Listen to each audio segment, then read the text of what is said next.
Boogity, boogity, boogity. Let's go racing, boys. Today, we're taking a look at Downforce. By the way, I'm Andrew.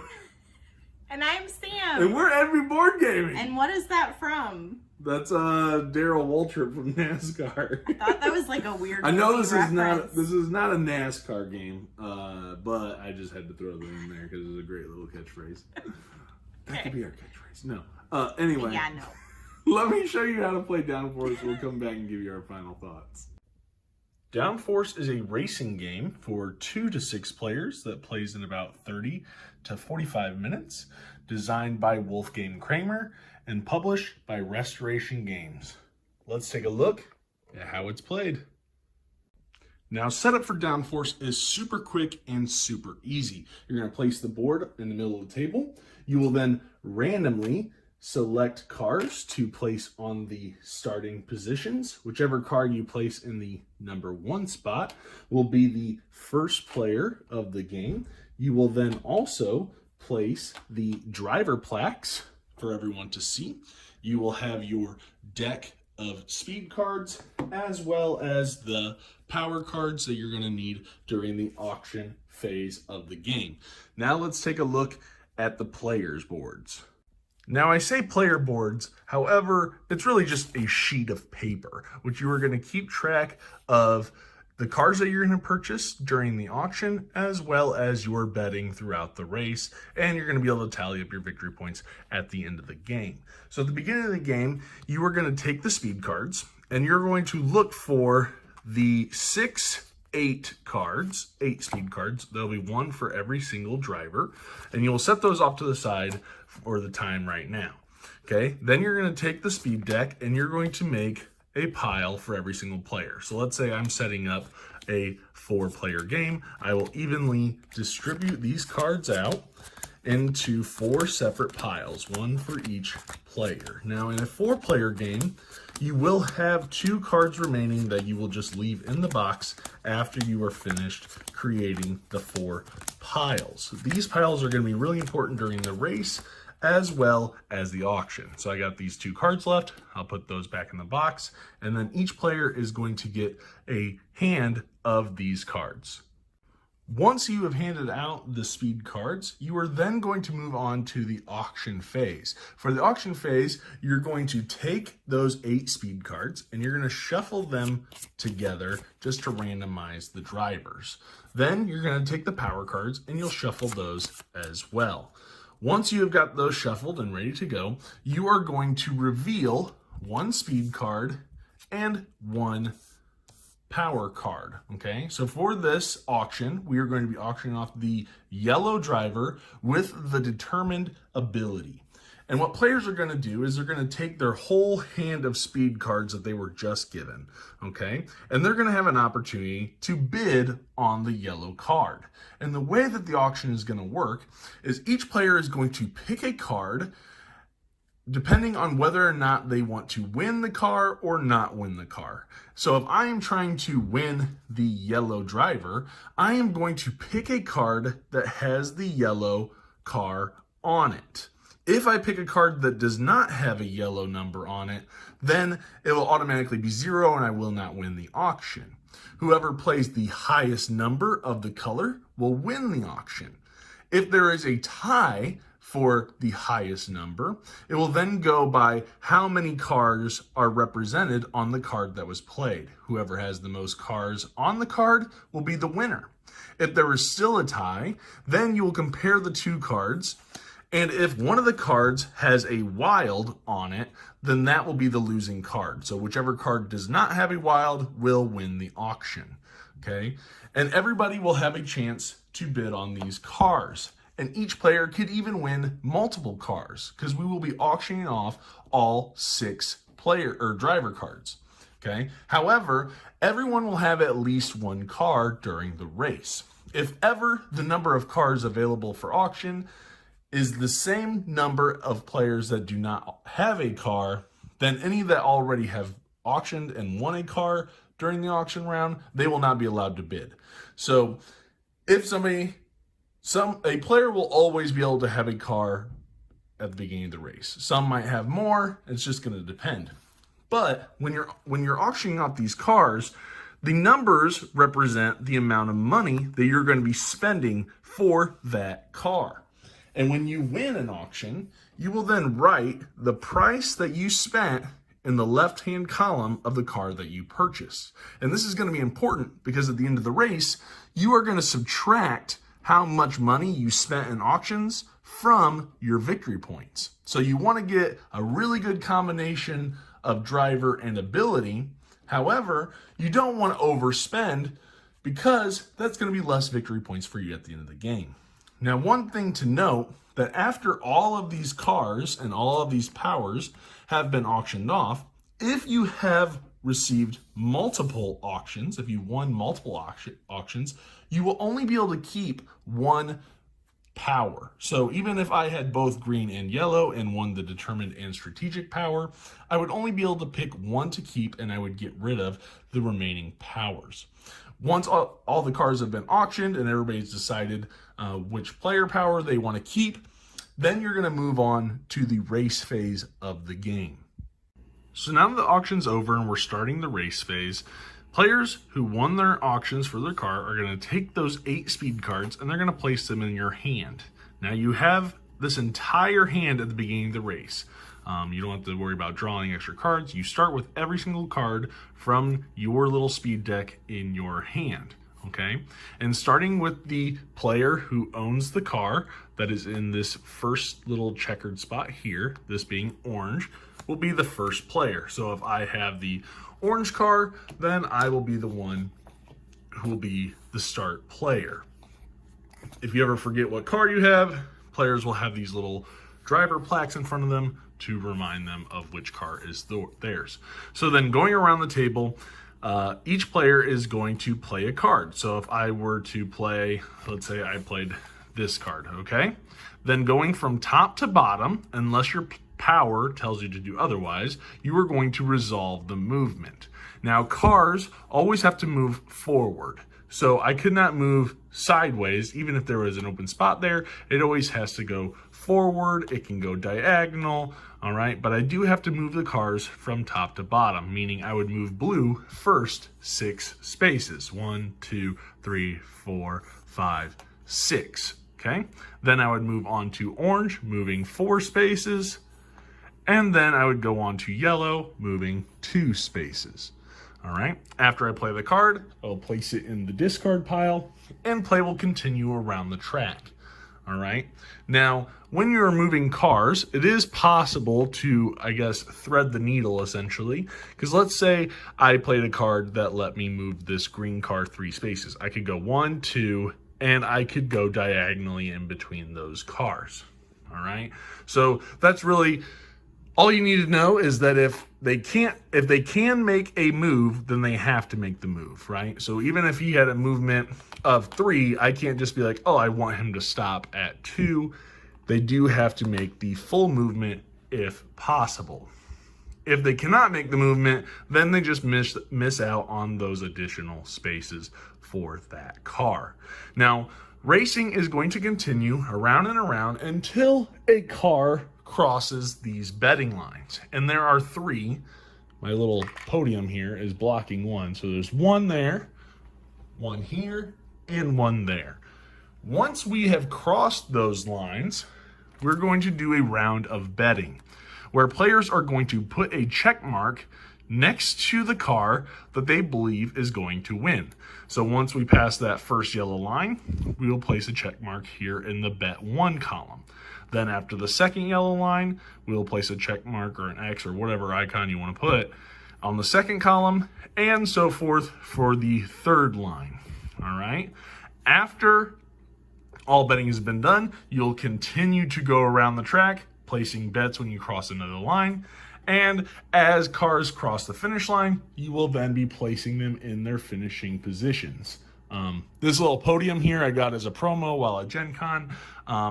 But so I like to use it, but let's say, blue was first, orange was second, red was third, and so on and so forth. You will then, after all cars have finished, and it is possible for cars to stall out and not actually finish the race because maybe they just got blocked a ton during the race.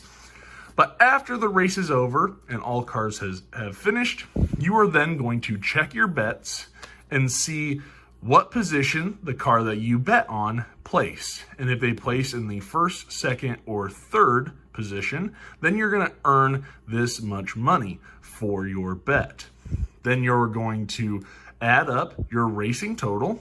So depending on where your cars finished, if I had the orange and the red car, I would get 6 million for my red car getting third, and I would get 0 for my orange car getting sixth.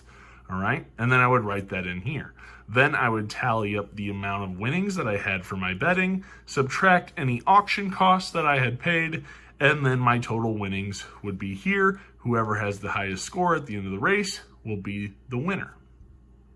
And that's how you play Downforce. Now, one thing I do want to point out before we get to our final thoughts is the track itself. Now, this board is double-sided, so I kind of want to show off the other track as well as talk about the expansion tracks that are available for the game.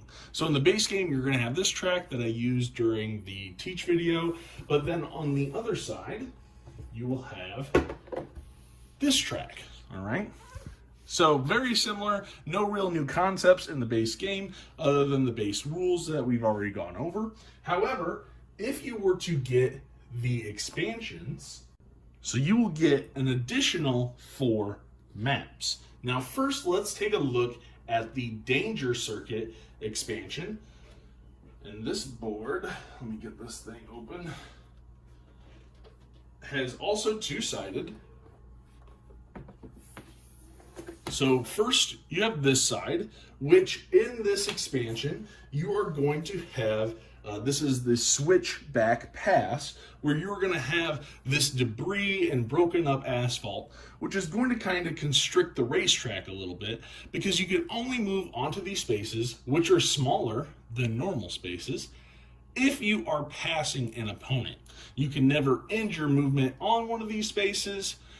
You can only go there if you are passing and if you can finish your movement in an available space. You cannot willingly go there. If there's another route that you can take, you must take that one instead. Okay. Then on the other side, you have this map, which is the Crosstown Speedway, where, as you can see, there's going to be a little bit more blocking and interaction possible as you are going to be crossing each other's paths, okay? And all of this expansion is going to come with some additional power cards that you can mix in on any of the racetracks, not just these expansion boards. So this gives the game a little bit more replayability and a little bit more variety when it comes to the tracks, okay? So after that expansion, there is also the Wild Ride expansion. And this one, just like the previous one, is going to add a couple different added bonuses, I guess, to the track other than just a different track to race on. So first, let's take a look. Let me spin this one around. Let's take a look at this first track here, which is the Aloha Sands. And as you can see, there are these little spaces with numbers on them, and those spaces are reserved for ramps. These ramps you'll place out on the board, and you will actually have an opportunity to use them. And the way you're going to use these ramps is if the card you play has the number, the movement for a specific vehicle that is equal to or greater than that value. So this being a 4, the number that you would have to play would to be at least 4 or higher and still have movement available to finish the jump. So if I played a 4, but my last movement is here, I can't then make the jump. All right. So that is the Aloha Sands expansion map. And then on the other side, we have the Savannah Stretch. Now the Savannah Stretch is going to have, and each of them, if you look a little, it might be a little difficult. Let me move this just a tad so you can see that the starting lineup for each of these tracks is going to be a little different as well. So something to look at there. But on this track for Savannah Stretch, you are going to have animals that are going to be coming out onto the track. So as you can see, there are some different spaces. Here you have the purple squares, the green little curve, and the blue straight line. And what you're going to be doing is you're going to be encountering these different animals throughout the race. And as you cross these little animal lines, there's one for each animal. The blue one is going to be for, what are these called? The antelope. Then you have the purple, which is for the elephant, and the green is going to be for the snake. Once a racer crosses that line, that particular animal will move on to the next space, and so on and so forth. After the final line is crossed, the animal is just removed from the board. But other than that, all of these expansions, they don't add too many additional rules, just a little bit of variety and excitement to kind of change the game up a little bit. So if you like Downforce, if you're considering it, you may also want to consider getting the expansions.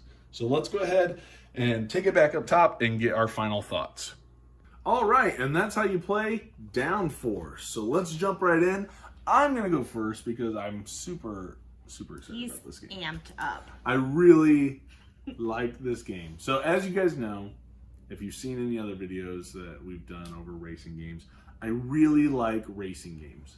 I don't know what it is. Well, I do. So there's turn angst. I don't know. It just gives me that intense feeling of racing around the track. You know, it's so like fast paced. It's just, I don't know. It gives me that anxiety that I love. That turn angst, that anxiety that I love. The anxiety that I love. Right. And I love, that sounds weird. But it's so great. I don't know what it is, but I just like racing games and the feel that they bring if they're done right. And this is one that is done so well. I like how easy it is to set up. So fast. Throw the board on. Yeah. Deal out the cards. And then you're ready for the auction pretty much. You got the cards out there randomly. Do the auction, right? Yeah. And you can play for 2 players all the way up to 6 players, which is great because not a lot of racing games are 2-player games. Yeah. And are good at it at 2 players. And this is one that I felt like if I had 2 players or 4 players or 6 players, it was still a good game. Yep. Right? But I love that you're auctioning off these cars, right? A lot of games, you have the betting and the racing and you might have your own car or anything, but in the auction. But I do like this betting in that meta of, okay, I'm just playing my speed cards, which are nice, are kind of multi-purpose. You're using them to bet or to bid on these auctions, and you're using them to move your cards or your cars. And so I like that because there's a little bit of meta, because everybody is maybe waiting for a specific ability that comes up, or maybe they want the car that gets to go first because they want to be first player, you know. And then you have to read like, ooh, how much are people willing to pay for these cars? Yeah. You know, is this more valuable than this car? Is this ability better than the other one? And the very first game that I ever played of this, I thought, oh, just once I see a car I want, I just want 6. Everybody's playing 6s on every single car they want. I want to play my highest number. But then later on in the game, at the end, it gets you in trouble because someone might have bought 2, maybe even 3 cars for 6 million each, and that's minus 18 million points. Yep. And it really eats at your victory points from your betting and from where you're placing, right? Especially if they don't place well and you don't get that money you spent back. So when you're doing that auction, it's more important than I originally thought, because I want a good car and a good ability. Not that the abilities, not that there's necessarily ones that are amazing or bad, but I mean, it just situational, you know, the one that lets you move your card no matter who plays a card is nice because you have control over your own destiny, kind of thing. So that's one that I see a lot of people bidding really high for. But if you bid 6 and everybody else bids 2 or 3, you kind of mess yourself up or like gyp yourself out of a few points because you could have got it cheaper, right? But then you also don't want people, you don't want to just be like, I don't want that car. I'm going to play a card that doesn't have that color, because then someone might be getting cars for super cheap. And then it's like, hey, almost no matter where they place, I'm going to get my money back and then some points, you know? So I really like that almost meta game part where you're more thinking about the players and what they might want and what they might try to go for, and then you're also looking at your cards to see which card you can help the most, kind of thing, and then you're bidding on those cards, which is great. And then you have the race, right? And it's so fast because you're just playing a card, move them around. Next person goes, play a card, move them around. And you have the betting, right? And so I like that whole, you're almost playing a mind game with the players there too, because you might not want to have a runaway leader because maybe you spent a lot for your cars and you don't want to throw away out there and everybody just bets on you, because you don't have to win your card doesn't have to win the race in order to win the game, right? It's going to come down to your betting and where your card places, as well as how cheaply you got those cards. And so I really like that, you know, it's not just trying to win the race, but, you know, there's almost that like manipulation of maybe making people second guess their bets and they bet on different cars and then they don't earn as many points. If there was like a runaway winner, everybody could just bet red all the way, but if you spend a lot on your cars, you're not going to do very well. Yeah. So I mean, I like that thinkiness, but yet it's super quick, super easy. Literally, this is a game that if it's late at night and you don't really know how to play, pull this out, get it played super quick, and everybody has a good time. So that's my positives for the game, I should say. Okay. What do you think? I thought it was a very fun game. I really enjoy racing games too. I liked that it felt like you were actually racing. The movements feel like you're weaving in and out, like, and then, you know, you get stuck behind someone and you're like, I can't move, you know, kind of thing. Like, I felt like the movement, it just felt very thematic, felt like you were racing. I really liked the components. I felt like it was cool that you actually have plastic cars that you can move around on the board. It's not like cardboard or something that you're just sliding around. I feel like I remember like when you got this, that was the first thing I thought of. I was like, oh, that's really cool. It has actual cars, you know, like plastic ones. And yeah, really cool. I like that each racer, like each car has their own abilities. So everybody kind of, they have their own things. And I like you said before, where your card doesn't necessarily have to win. Right. I mean, you may be betting on, you may be like, I don't really care like what my car does right now. Like I'm betting on red or I'm betting on blue or whatever color you're betting on. So your card doesn't have to win. I mean, yeah, you have to pay for it, but yeah, that's not a thing that you have to do. I also like that it is fun played at 2 players, and it's not a game that like, oh, if it's just us, like, it's not as fun, like, it's still fun. Of course, I think playing it with more people, like, it's more exciting, but I like that you can also play it with 2 players, and it's an option for that, and it's not like, oh, it's boring if it's just us playing. Right. So I really did like that. I like the board. I think the board was nice. The quality of the components is awesome. And it just felt like, it does feel like a racing game. And so to me, and I like that it was easy to learn.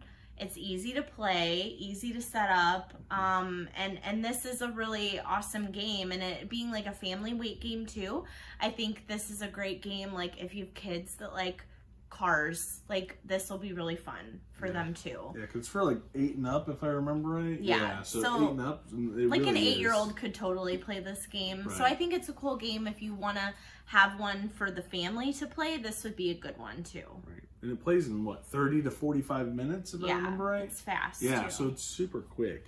And they have variants where you can like run the track twice, and if you want a longer game, you can do that, which is great. Right. But then also like if you get tired of the bait, like I love that it comes with 2 tracks, but then it has the expansions where you can get another 4 tracks, and you have more player powers. You have, you know, the ramps that you can use. You have the animals that are crossing the track. Yeah, that makes it really cool. Right. You have the crisscross where you guys could kind of block each other even in that way because you're going to be crossing paths. And then you have the one where there's like debris and like broken up asphalt that you can only go on if you're passing, which makes the makes the racetrack even a little bit more tighter, because you might not have as many options to move around. And it just really, I just like that replayability. And all of those tracks and all of the components all fit in the base game box, you know, without any problems whatsoever.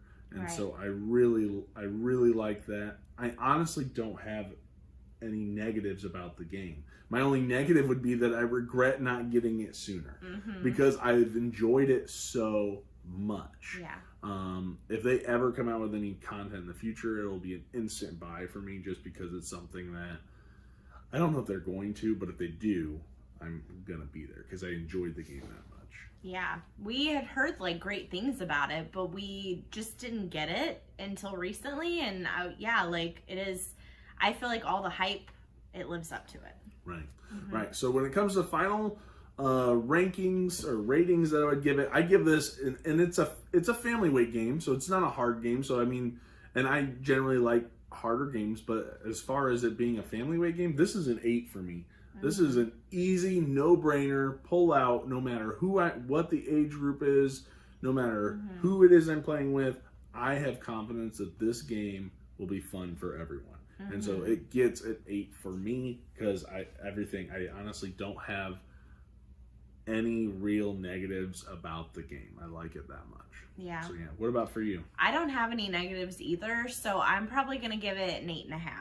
An 8.5? Yep.